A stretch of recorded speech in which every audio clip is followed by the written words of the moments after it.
നിനക്കുണ്ടോടി savings? ഉണ്ട്. ഏ ഉണ്ട്.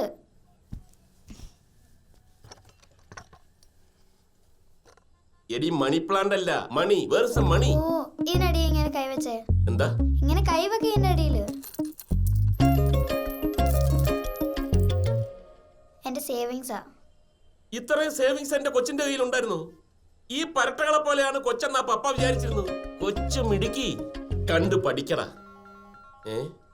കൊച്ചിന്റെ മിസ്സാണല്ലോ. Hello miss. Yes, no, yes. Sorry miss, she won't repeat. Okay. നീ സ്കൂളിൽ പോകുന്നത് പഠിക്കാനാണോ അതോ പൈസ വെച്ച് ചെസ് കളിക്കാനാണോ? പൈസ വെച്ച് ചെസ് കളി. പിള്ളേരുടെ പാരന്റ്സ് കംപ്ലൈന്റ് പറഞ്ഞിരിക്കുന്നു. ഒട്ടും കുറയ്ക്കണ്ട. നാളെ മുതൽ സ്കൂളിൽ ചെന്ന് കുലുക്കി കുത്തും മുച്ചിട്ട് കളിയും തുടങ്ങും. അതാവുമ്പോ എനിക്ക് പിന്നെ പണിക്ക് പോകണ്ടല്ലോ. ഐ ഡോണ്ട് നോ കുലുക്കി കുത്ത്. നിന്നെ കേട്ടില്ലേ? കൊണ്ടുപോയി പഠിപ്പിച്ചു കൊടുക്കണം. അതും കൂടെ നിന്റെ ഹാരിസ് ജയരാജിന്റെ അടുത്ത്. ഹാരിസ് ജയരാജ് അല്ല, ഹാരിസ് വെങ്കട്ടരാമൻ. ഏതവനാണെങ്കിലും മതി കളിയൊക്കെ. ഇനി ഞാൻ പറയാതെ ഈ ക്ലാപ്പ് എടുത്തു എന്നറിഞ്ഞാൽ അപ്പ കാണാൻ കളി. വേണ്ട വേണ്ടെന്ന് വിചാരിക്കുമ്പം തലേ കയറിയിരുന്ന് കളി.